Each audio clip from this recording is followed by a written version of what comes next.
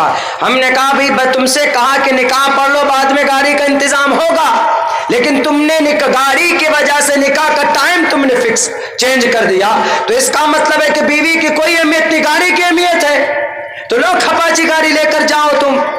ہم نے کہا کہ یہ وہ گاڑی کبھی کبھی ٹریکٹر میں بھی گھسا دے گی تم کو لے جا کر، اور بیوی تمہاری وہ ہے تم کو بچائے گی۔ ہم نے کہا کہ اس گاڑی کی مائلیج کیا 40-45 لاؤ گے کہاں سے تم اتنا پیسہ؟ ایک کانوینٹ میں پڑھاتے ہو جی، 4000 روپے تنخواہ ہے، اور اس گاڑی میں اب تو ویسے بھی پیٹرول 100 روپے لیٹر ہو گیا ہے، اب تم 100 روپے کا ڈالو گے تو یہاں سے ارریا سے ارریا سے پورنیا نہیں پہنچ پاؤ گے تم، بیچ میں ٹھیل کے لانا پڑے گا تم کو، تو 4000 روپے میں 5000 کا پیٹرول ہی تمہارا پھک جائے گا، پھر کہاں سے آئے گا اس کا خرچہ؟ وہ بہت شرمندہ ہوا، پورے جو اس کے رشتہ دار آئے ہوئے تھے وہ بہت شرمندہ ہوئے۔ ہم نے کہا کہ یہی چیز نہیں ہونی چاہیے، انہی خرافات کی وجہ سے، انہی چیزوں کی وجہ سے آج عائشہ جیسی بہنیں خودکشی کر لیتی ہیں، آج سائمہ جیسی بہنیں خودکشی کر لیتی ہیں، آج گلناز جیسی بہنیں خودکشی کر لیتی ہیں۔ ہمارے نوجوانوں، ہمارے ساتھیوں، میں آپ لوگوں سے یہی گزارش کروں گا، میں آپ لوگوں سے یہی التجا کروں گا کہ کچھ بھی ہو خدا را اپنے جہیز کو اپنے سماج سے نکالو، اپنے اندر انقلاب پیدا کرو، اور اپنی شریعت کو بچانے کے لیے، قرآن کے اوپر لگے ہوئے الیگیشنز کو دور کرنے کے لیے تعلیمات کو، نالج کو حاصل کرو۔ انشاءاللہ اگر ہم نے تعلیمات کے فیلڈ کو اپنایا، ایجوکیشن کے فیلڈ کو اپنایا، تو ہم وسیم رضوی کو بھی بتا سکتے ہیں کہ وسیم رضوی تمہارے PIL داخل کرنے سے ہمارے قرآن کو کوئی نہیں بدل سکتا، ہمارے قرآن سے ایک نقطہ آج تک نہیں بدلا گیا، بائبل بدل گیا، رگ وید بدل گیا، سام وید بدل گیا، اتھرو وید بدل گیا، رامائن مہا بھارت گیتا بدل گیا، لیکن ہمارا قرآن نہیں بدلا ہے۔ توریت کے اندر تبدیلی ہوئی، بائبل میں تبدیلی ہوئی، پوری دنیا جانتی ہے، ان کتابوں کے اندر تبدیلی ہو گئی، لیکن صرف دنیا کی ایک کتاب ہے قرآن کریم، اس کے اندر کوئی تبدیلی نہیں ہوئی۔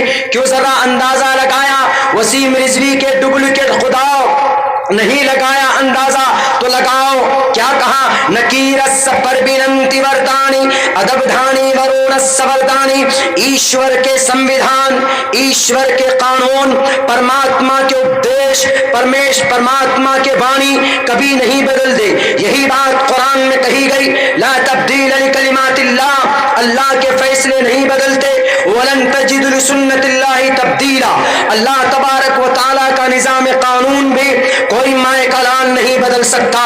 ہمارے اندر جانکاری ہوگی تو ہم وسیم رضوی جیسے بے ضمیر لوگوں کو، ایمان فروشوں کو، ہم ان کو یاد دلا سکتے ہیں کہ وسیم رضوی تم نے غلط بیانی کی، تم نے غلط قدم اٹھایا، ہم جبھی بتا پائیں گے میرے بھائیو جب ہمارے اندر جانکاری ہوگی۔ ہمارے مسجد مدرسوں پر اگر کوئی الغار کرے گا، ہماری ٹوپی داڑھی پر کوئی الغار کرے گا، تو ہم اسی وقت جواب دے پائیں گے جب ہمارے بیچ ہمارے قرآن کی، ہمارے شریعت کی جانکاری ہمیں ہوگی۔ آپ RSS کے نوجوانوں سے پوچھو، ان کو ان کا لکش معلوم ہے، آپ BHP کے نوجوانوں سے پوچھو، ان کا سنکلپ موجود معلوم ہے، لیکن اگر نہیں معلوم ان کا ٹارگیٹ، ہمارے مسلم نوجوانوں کو ان کا ٹارگیٹ معلوم نہیں ہے۔ میرے نوجوانوں، میرے مسلم بھائیوں، فری فائر گیم سے نکلو، موبائل کی دنیا سے نکلو، واٹس ایپ کی دنیا سے نکلو۔ خدا کی قسم، دنیا کی سب سے بہترین قانون، نظام شریعت اللہ نے آپ کو دیا ہے۔ دنیا کے مذہب کی تعریف ان کے گرو کرتے ہیں، لیکن اسلام کی تعریف اللہ تبارک و تعالیٰ نے خود سے کی ہے۔ ان الدین عند اللہ الاسلام، اللہ جس مذہب کی تعریف کرے اس تعریف کو کوئی اس کی برائی نہیں کر سکتا۔ ہاں، وقتی طور پر کچھ